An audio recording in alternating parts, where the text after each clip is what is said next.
Hello everyone, welcome back to my channel. तो शाम का टाइम है और कल गणगौर की पूजा है। इसके लिए मैं यहाँ पर मिट्टी जो है इसको मसल रही हूँ। इससे मैं शंकर जी और पार्वती बनाऊँगी।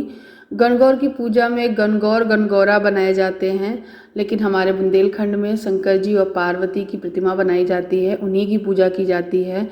सबके यहाँ का अपने अलग अलग रिचुअल्स होते हैं, जो जैसा होता है वहाँ पर वो वैसा ही बनाता है, वैसा ही करता है। तो मैं शंकर जी की प्रतिमा बनाती हूँ और यहाँ पर माता पार्वती की प्रतिमा बना रही हूँ। तो शिवलिंग बना लिया है मैंने, और इतना अच्छा और फिनिशिंग वाला तो मैं नहीं बना पा रही हूँ, सच बता रही हूँ। लेकिन जितना भी मुझे आता है उतना मैं कोशिश करके बना रही हूँ। और यहाँ पर जो थोड़ी थोड़ी हेल्प की है वो मेरी बेटी ने की है। आप लोगों को पता है आद्या को ड्राइंग का और कलरिंग का और स्केचेस बनाने का बहुत शौक़ है। वो ऐसे जब भी कुछ बनाती है तो ऐसे ऐसी चीज़ें बनाती है कि ऐसा लगता है कि वो पिक्चर बोल रही हो, उसमें जान सी आ गई हो। तो उसमें ये चीज़ है। अभी बहुत छोटी है तो उतनी अच्छी नहीं है, लेकिन हाँ फिर भी बहुत ही अच्छा कर लेती है। तो जब मैं ये बना रही थी तो आध्या भी आई थी मेरे पास और बोल रही थी कि मम्मी मैं भी कुछ करूँगी, मैं भी कुछ बनाऊँगी। तो मैंने उससे बोला कि मैं इतना थोड़ा बना लूँ, उसके बाद तुम सारी डिटेलिंग कर लेना इसमें। तो बस लास्ट में उसने काफ़ी कुछ डिटेलिंग की और बहुत ही प्यारा सा उसने बनाकर दिखाया, मुझे बहुत अच्छा लगा। एंड मैंने एक छोटी सी रील भी बनाई थी, इंस्टाग्राम पे डाली है। अगर आपने नहीं देखी है तो मेरा इंस्टाग्राम है प्रियंका पाटकार, तो आप जाके वहाँ पर देख सकते हो और मुझे फॉलो भी कर सकते हो अगर किसी ने नहीं किया है तो यहाँ पर आद्या जो है डिटेलिंग कर रही है। जो पार्वती मैया हैं उनको अच्छे से उनकी आइज़ बनाना, मुकुट में डिज़ाइन करना, लहंगे में डिज़ाइन करना, हाथों पे लाइनें बनाना, ये सब उसने बहुत अच्छे से डिटेलिंग की है। और मुझसे बोल रही थी नेकलेस नहीं पहना है तो मैं नेकलेस पहना देती हूँ, तो नेकलेस का भी डिज़ाइन उसी ने बनाया है।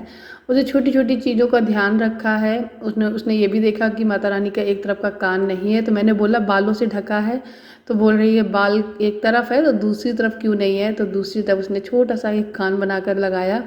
पीछे की तरफ बालों की डिटेलिंग करने के लिए उसने जब कहा तो मैंने बोला कि पीछे तरफ वो चुन्नी लिए हुए हैं, तो बोल रही है पीछे चुन्नी में स्टार बना देते हैं। तो उस तरीके से उसने माता रानी को सजा दिया।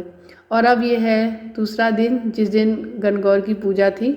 मैं नहा धोकर तैयार हो चुकी हूँ, पूरे घर की साफ़ सफाई हो गई है। आजकल मैं साफ़ सफाई का वीडियो जो है वो नहीं बनाती हूँ, क्योंकि बहुत ज़्यादा लंबा वीडियो हो जाता है और मुझे भी बहुत वक्त लग जाता है फिर क्लीनिंग करने में और एक एक चीज़ को रिकॉर्ड करने में। तो यहाँ पर मैं जो लहंगा है मेरा, ये मैंने पहन लिया है। ये चुनरी प्रिंट का लहंगा है, मुझे बहुत अच्छा लगता है। और ऐसा लगता है कि मैं पूजा पाठ में कुछ ऐसे कपड़े पहनूं जो लगे कि हाँ कि ये पूजा पाठ के लिए अच्छे हैं। जैसा कि दक्ष के बर्थडे में जो पूजा हुई थी उसमें मैंने चुनरिया पहनी थी। वो चुनरिया के बारे में काफ़ी लोगों ने मुझसे पूछा है, उसका लिंक मांगा है। और दक्ष के जो कपड़े हैं जो मैंने बर्थडे में उसको पहनाए हैं जन्मदिन पे, उसका भी लिंक मांगा गया है। तो मैं आपको बता दूं, दक्ष के जो कपड़े हैं वो ऑफलाइन लिए हैं, सीतापुर की एक मार्केट से, एक दुकान से मैंने ख़रीदे हैं और बहुत चुन के लिए हैं। सच में बहुत अच्छे हैं, आप लोगों को पसंद आए इसके लिए बहुत बहुत धन्यवाद। और जो वो साड़ी थी जो मैंने पहनी थी वो मीशो की थी। और ये जो मैंने पहनी है जो लहंगा है ये अमेज़ोन से है और बहुत ही अच्छा है, वाकई में बहुत ही अच्छा है। आज छुट्टी का दिन था, हस्बैंड मेरे घर पर ही थे, तो यहाँ पर मैं आटा वगैरह लगा रही हूँ क्योंकि मुझे बनाना है गणगौर गणगौरा। तो जो गणगौर बनते हैं मीठे और नमकीन गुना बनते हैं, उन्हीं को कहते हैं गणगौर गणगौरा। और जो मीठे और नमकीन जो बनते हैं, एक तो चीनी वाले बना सकते हो आप लोग, गुना जिन्हें बोलते हैं, या फिर गुड़ वाले बना सकते हो। मेरे यहाँ गुड़ वाले बनते हैं। तो सबसे पहले मैंने मैदा लगा लिया नमकीन बनाने के लिए, हल्का सा नमक डाल के थोड़ा सा मैदा लगा लिया है। इससे माता रानी के श्रृंगार की, जैसे कि पायल हो गई या बिछुआ हो गया, कमर बेटी हो गई, ये सारी चीज़ें बनेंगी चांदी के जैसे सफ़ेद, इसलिए मैंने लिया है। और दूसरा मैंने जो आटा लगाया है वो बेसन का लगाया है। इससे मैं माता रानी की ज्वेलरी बनाऊंगी, जैसे कि कान के, माथे की बेंदी, गले का हार और हाथों की चूड़ियाँ, ये सारी चीज़ें बनती हैं। इन्हीं सारे गहनों को माता रानी को पहनाया जाता है एज ए सुहाग की निशानी के तौर पे। तो यहाँ पे ये दोनों आटे जो हैं वो नमकीन आटे मैंने लगा दिए हैं। बाकी का मुझे बनाना था मीठा। मीठे के लिए मैंने गुड़ का आटा लगाया है, गेहूं का आटा लिया हुआ है और ये गुड़ है जो मैंने सुबह भिगोया था, उसको अच्छे से मसल के अब इसको मिला लिया है। अब मैंने इसे छन्नी से छान लिया है, जितनी भी इसमें डस्ट वगैरह जो भी रहती है वो सब निकल गई है। उसके बाद मैंने यहाँ पर गेहूं के आटे में थोड़ा थोड़ा सा ये पानी डालते हुए, गुड़ का पानी डालते हुए आटा गूँथ लिया है। इतना पूरा पानी लग गया था और काफ़ी अच्छे से मीठे से पुए और जो गनगौरा है वो बनके तैयार हुए थे, यानी गुना जो है वो तैयार हुए थे।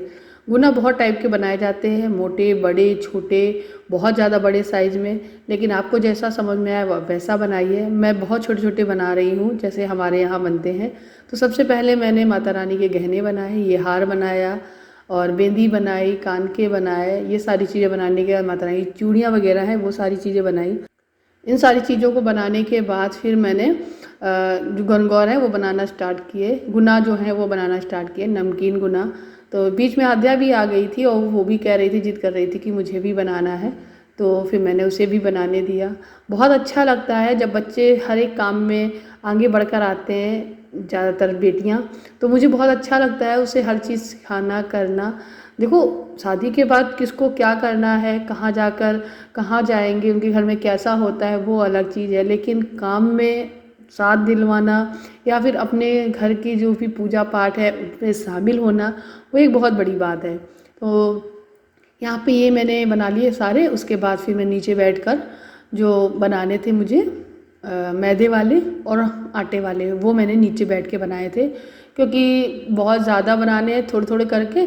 तो सेकने तो अभी है नहीं, जब सारे बन जाएंगे तब सेकेंगे, तब तक मैंने सोचा नीचे बैठ के आराम से बनाएंगे। और आध्या ने भी मेरी हेल्प की थी और थोड़ी देर बाद वो अपने पापा की हेल्प कराने के लिए ऊपर छत पे चली गई थी। ऊपर छत पे मेरे हस्बैंड लाइट वगैरह लगा रहे हैं, तो उसी के काम में उनका साथ देने के लिए गई है, क्योंकि वो जब स्टूल पे या फिर किसी बेंच पे खड़े होकर ऊपर काम कर रहे होते हैं ना, तो बार बार नीचे उतर के सामान उठाना पड़ता है, तो वो उठाकर आध्या दे रही है। तभी मैंने बोला, 2-3 आवाज़ भी लगाई, बट आध्या बोल रही थी कि मैं वहीं हूँ, अभी नहीं आऊँगी।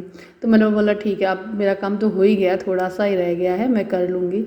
तो ये सारे मैंने बना के रख लिए हैं। इनको बनाने में भी बहुत मज़ा आता है, ऐसा नहीं है कि आप बोर फील करोगे। माता के कुछ भजन, कुछ गीत गाते रहो और बैठ के गुनगुनाते हुए माता रानी के सारे पकवान हैं वो बना के तैयार कर लो। यहाँ पे मैं दक्ष को बुला रही थी और लेकिन दक्ष को बिल्कुल नहीं सुन रहा था। वो मुझसे कह रहा था कि मैं नहीं आऊँगा।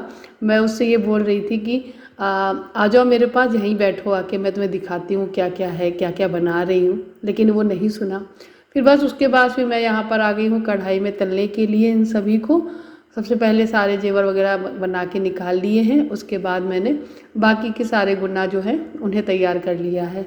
तो ये कुछ इस तरीके से बनते हैं, देख लीजिएगा फ्रेंड्स, हमारे यहाँ ऐसा ही होता है। ये जो पूजा है ये एक राजस्थानी मारवाड़ी पूजा है, जहाँ पर ये जो पूजा है बनाई की जाती है, लेकिन वहाँ का करने का तरीका और हमारे यहाँ का करने का तरीके में बहुत अंतर है।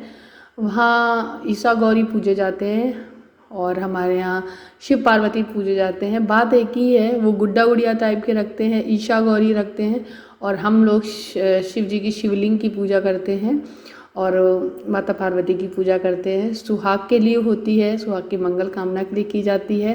मेरे मायके में ये पूजा नहीं होती है, लेकिन मेरे ससुराल में होती है, तो मैं उन सारे चीज़ों को करती हूँ जो मेरे ससुराल में होती है। और सारी चीज़ों को सीखने के लिए बहुत वक्त लगा है, धीरे धीरे सीखी हैं, लेकिन हाँ, जब तक आप अपने आप से खुद से सारी चीज़ें नहीं करोगे आप कभी नहीं सीख पाओगे। तो ये सारे गनगौरा जो हैं वो बन के तैयार हो गए हैं।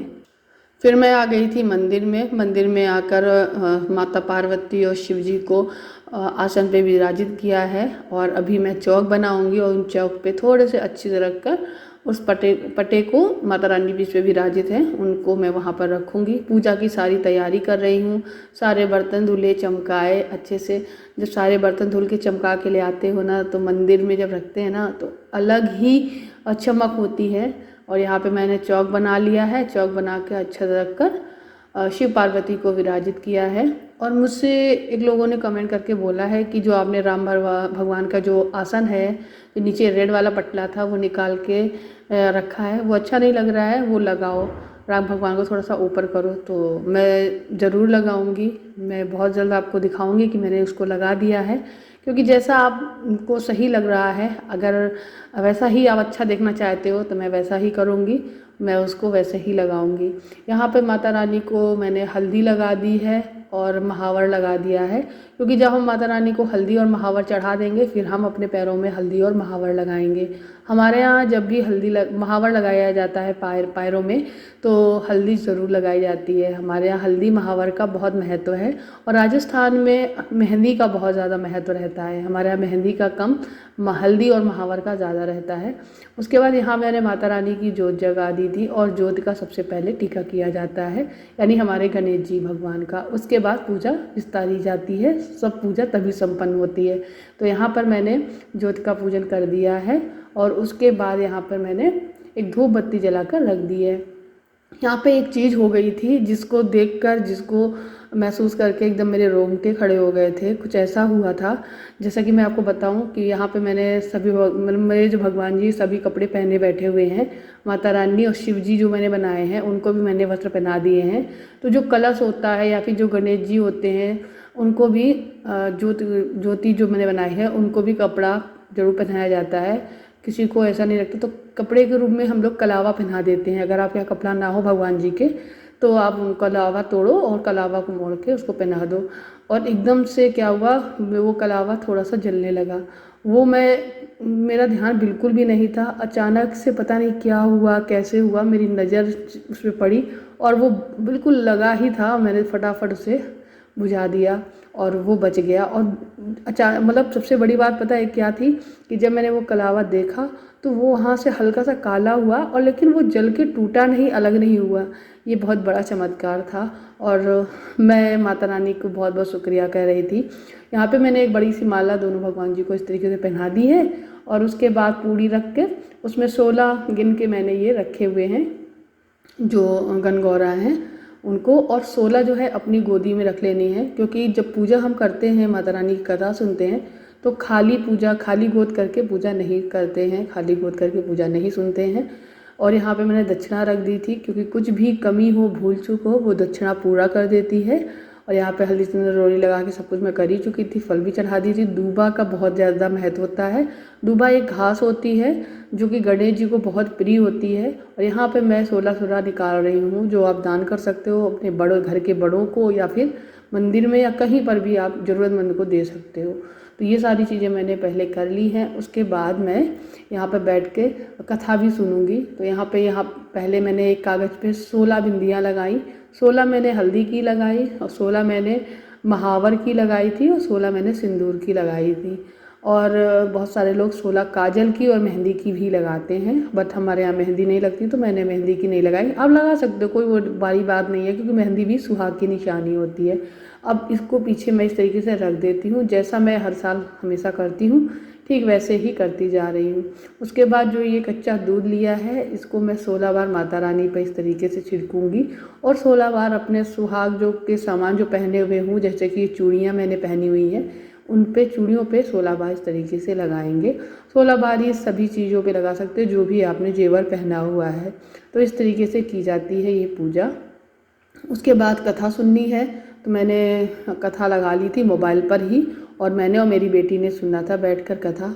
और साथ ही साथ फिर मैंने हवन की तैयारी भी कर ली थी, क्योंकि हवन भी करना बहुत ज़रूरी रहता है। हवन से पता है क्या होता है कि जो हम लोग माता रानी को ये सारा चीज़ बना के इतनी मेहनत की, चढ़ाया है, प्रसाद चढ़ाया है, बनाया है, तो उन तक वो भोग कैसे पहुँचेगा। वो माता रानी जो हैं, जो भगवान हैं, वो भाव के भूखे हैं और उनको सिर्फ खुशबू चाहिए। हम लोग धूप बत्ती या घी की दिया बाती ये सब क्यों जलाते हैं, वो इसीलिए कि भगवान क्या खाते हैं, सिर्फ ये जो महक होती है ना उसी से प्रसन्न होते हैं। तो जब हम हवन करते हैं तो हवन में जो भी आहुति दी जाती है उसकी महक, कपूर की महक, साथ ही साथ जो हम लोगों ने बनाया है उसका भोग लगा देते हैं, तो वो भगवान को ग्रहण हो जाता है, अग्नि देवता को, तो इस तरीके से उन तक पहुंच जाता है। और बस लास्ट में ये आरती कर दी थी, माता रानी को प्रणाम कर दिया था। तो कुछ इस तरीके से रही हमारी गणगौर पूजा और पूरा दिन। तो आई होप आपको मेरा ये वीडियो अच्छा लगा होगा। अगर अच्छा लगा है, कुछ भी पार्ट अच्छा लगा हो तो प्लीज़ वीडियो को लाइक ज़रूर करना, चैनल को सब्सक्राइब करना। मिलते हूँ नेक्स्ट वीडियो में, तब तक के लिए बाय बाय। अपना ख्याल रखिएगा और हमेशा खुश रहिएगा। बाय।